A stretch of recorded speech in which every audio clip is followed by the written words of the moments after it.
The strange thing about red flags is that most people do see them. They just do not call them red. They call them stress, timing, trauma, complexity, a rough past, a misunderstood man. You do not miss the warning, you translate it. You take a signal of danger and rewrite it into something more flattering to your fantasy. Most people think denial is blindness. It isn't. Not usually. In toxic relationships, denial is often far more sophisticated than that. It can see the evidence perfectly well. It just keeps changing the language around it. That is what self-deception looks like in real time. Not failing to notice the red flag, translating it into something survivable. Debbie does this the way many intelligent people do it, elegantly. She takes a signal of danger and rewords it into something that allows the fantasy to remain intact. So when Julian pulls away, when he goes cold, when he withholds, she does not say he is unavailable. She says something far more useful to her hope. He's just overwhelmed, she tells herself. He pushes people away when he's hurting. That is not empathy. That is a shield. Because if he is hurting, she can fix him. If he is just unavailable, she has to leave. That is the translation phase. And this is where self-deception becomes authorship. Because the mind does not merely excuse the behavior. It rewrites its genre.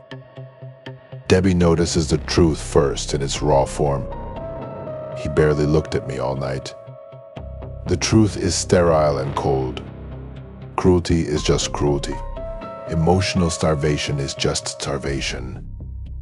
The ego does not like that version because that version offers no meaningful role except witness. And witness is powerless. So the rewrite begins.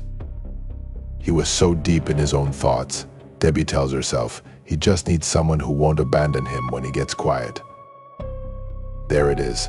Distance becomes depth. Inconsistency becomes a damaged form of passion. The truth was a documentary. The rewrite is a romance. That is why red flags can survive in plain sight for so long. They are not hidden, they are narrated differently. Then comes the moment the fantasy should die, the thriller twist in your own life.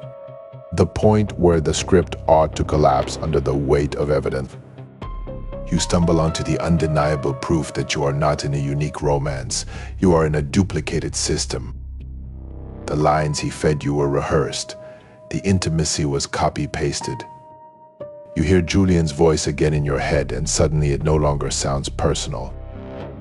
I like that you don't demand things from me. It's rare. You're the only one who gets it. That should be enough. It should end the spell immediately. So why doesn't it? Because evidence does not defeat investment. Not when the lie is still doing emotional labor the truth cannot yet replace. The fantasy is not just a belief. It is a structure holding together your humiliation, your hope, your attachment, your future image, your explanation for why you stayed. If you rip it out too fast, the whole internal architecture shakes. So the mind splits. This is not ignorance, it is civil war. One mind collecting the evidence, another defending the fantasy. Debbie can feel both voices at once. One part of her sees it clearly. He's running a script, leave. But another part immediately rises to protect the dream. No, he's just self-sabotaging. He's scared. If I confront him, he'll explain it. That is the split. And here is the brutal truth. You do not want an explanation. You want an anesthetic. You want a story that will allow you to keep loving them without having to feel the full humiliation of what you already know. That is why people confront manipulators at the exact moment they should be leaving them.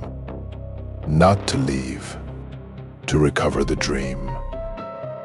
Debbie does not go to Julian because she needs facts. She already has facts.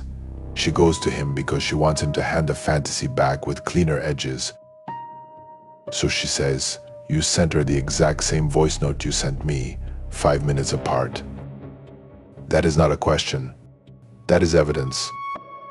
And Julian does what people like him always do when truth gets too close.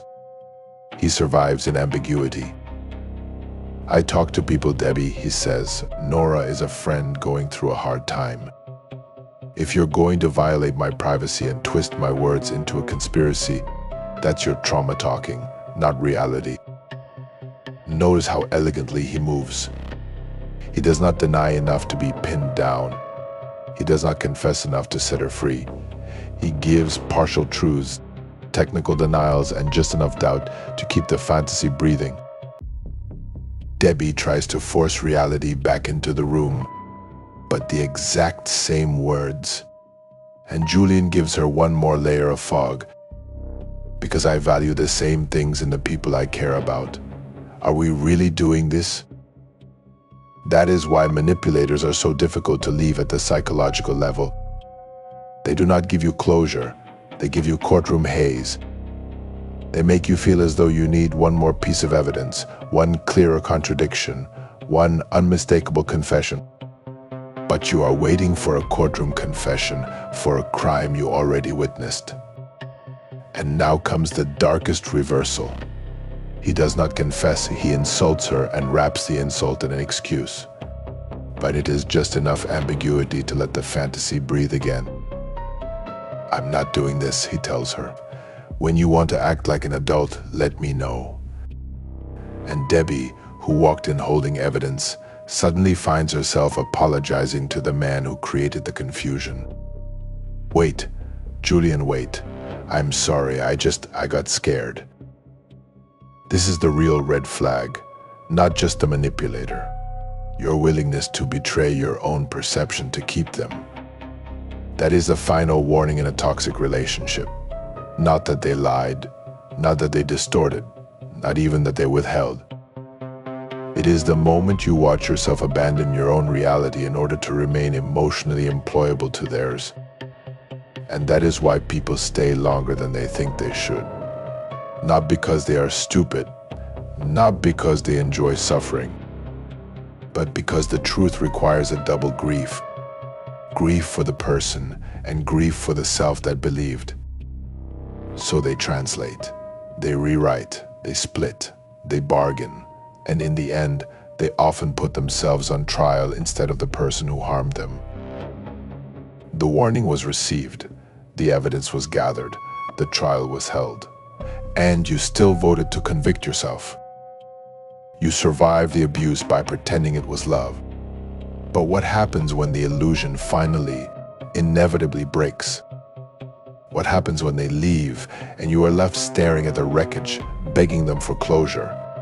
Like, subscribe, and hit the bell to be notified.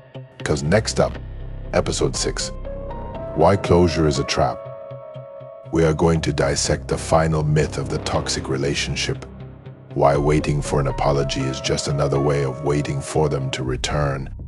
And why the closure you are starving for is the one thing they will never, ever give you. This is the quiet autopsy. I don't judge them. I study them.